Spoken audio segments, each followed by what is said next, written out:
오늘 말씀은 역대하 2장 1에서 18절입니다. 6절을 읽습니다. 누가 능히 하나님을 위하여 성전을 건축하리요 하늘과 하늘들의 하늘이라도 주를 용납하지 못하겠거든. 내가 누구이기에 어찌 능히 그를 위하여 성전을 건축하리요 그 앞에 분향하려 할 따름이니이다. 오늘 본문은 솔로몬이 건축한 예루살렘 성전에 얼마나 많은 자원이 투여되었는지를 보여줍니다. 고대 사회에 큰 건물을 짓기 위해 많은 인원이 필요한 것은 이 두말할 나위 없는데요. 성경은 성전 건축을 위해 무려 15만 3,600명의 인적 자원이 동원되었다고 합니다. 이 숫자가 얼마나 역사적 사실에 부합한지 알 수 없지만 예루살렘 성전을 위해 많은 노동력이 필요했다는 것과 또 그만큼 성전은 웅장하고 화려했다는 것은 분명합니다. 또한 성전 건축은 인적 자원만큼이나 물적 자원도 많이 필요하였습니다. 앞서 역대상 22장은 다윗의 입을 통하여 다윗이 성전을 짓기 위해 미리 준비해 놓은 자원보다 솔로몬이 실제 지을 성전에는 더 많은 자원이 필요할 것임을 말합니다. 그리고 과거 다윗의 말은 현실이 됩니다. 솔로몬은 다윗이 준비한 것을 훨씬 초과하는 성전 건축을 위한 자원이 필요했고 이 자원을 두로왕 후람을 통해 지원받습니다. 특별히 솔로몬은 당시 두로에 살던 뛰어난 청동 세공 기술과 아름다운 천을 짜는 공예 기술을 가진 장인을 건축 제목과 함께 요청합니다. 그리고 솔로몬의 요청에 두로왕은 흔쾌히 답장합니다. 그의 요구대로 두로왕은 이스라엘의 단 족속 여자의 아들로서 뛰어난 재주를 가진 공예 장인을 보내겠다고 합니다. 또 레바논의 훌륭한 나무들도 벌목하여 솔로몬에게 보낼 것을 회신합니다. 이렇게 본문은 성전 건축의 웅장함을 솔로몬과 두로왕의 요청과 답신으로 보여줍니다. 그런데 여기서 눈여겨볼 것이 있습니다. 그것은 솔로몬이 성전 건축에 필요한 수많은 제목과 뛰어난 공예 장인을 요구하며 하나님의 존재에 대해 언급하는 부분입니다. 그는 성전의 건축 이유를 제사를 드리기 위함이라고 말하는데요. 이 부분만 놓고 보면 특별할 것이 없습니다. 당시 이방 민족도 신전을 짓고 제사를 드렸기 때문입니다. 성전을 짓는다면 그 기능은 당연히 제사하겠죠. 하지만 솔로몬은 당시 성전의 기능만을 말하지 않습니다. 그는 성전을 뛰어넘는 하나님을 언급합니다. 제가 오늘 읽은 본문입니다. 다시 한번 읽습니다. 누가 능히 하나님을 위하여 성전을 건축하리요 하늘과 하늘들의 하늘이라도 주를 용납하지 못하겠거든. 내가 누구이기에 그를 위해 성전을 건축하리요 그저 분향하려고 할 뿐이다. 이 구절이 단지 솔로몬의 겸손함을 표현하라는 것이 아니라 생각합니다.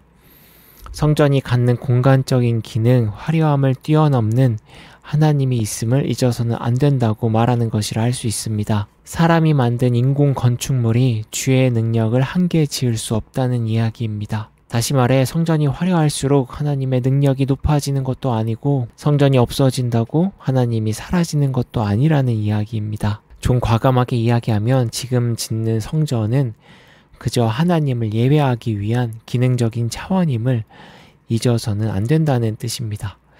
이 역대기 계관에도 적혀있듯 우리가 읽고 있는 이 본문은 이스라엘 포로기 이후 기록된 성경으로 보여집니다.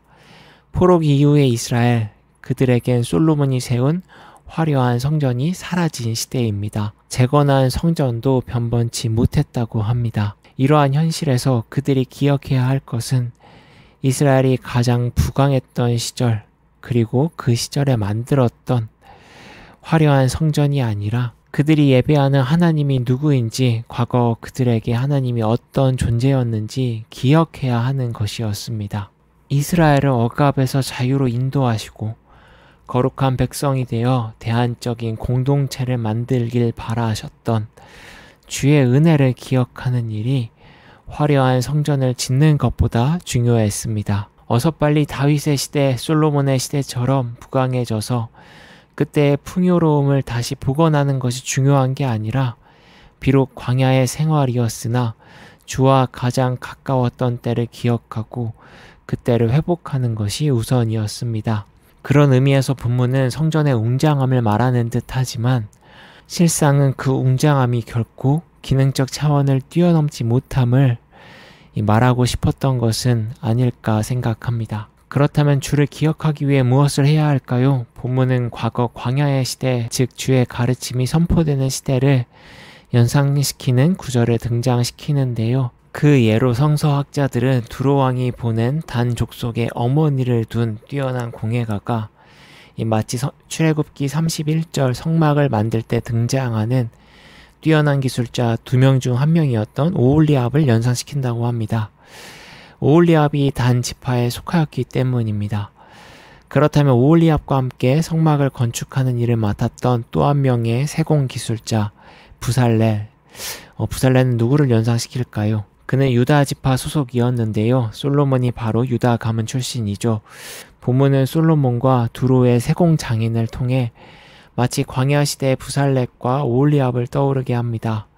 이처럼 광야의 시대를 연상시키며 주의 말씀이 가까이서 선포되는 시대를 성경은 기억하게 합니다. 이뿐만이 아닙니다. 본문의 처음과 끝에 기록된 성전 건축을 위해 고용된 15만 3,600명의 노동자들, 이들은 이스라엘에 거주하는 이방 사람들이라고 17절에 밝히는데요.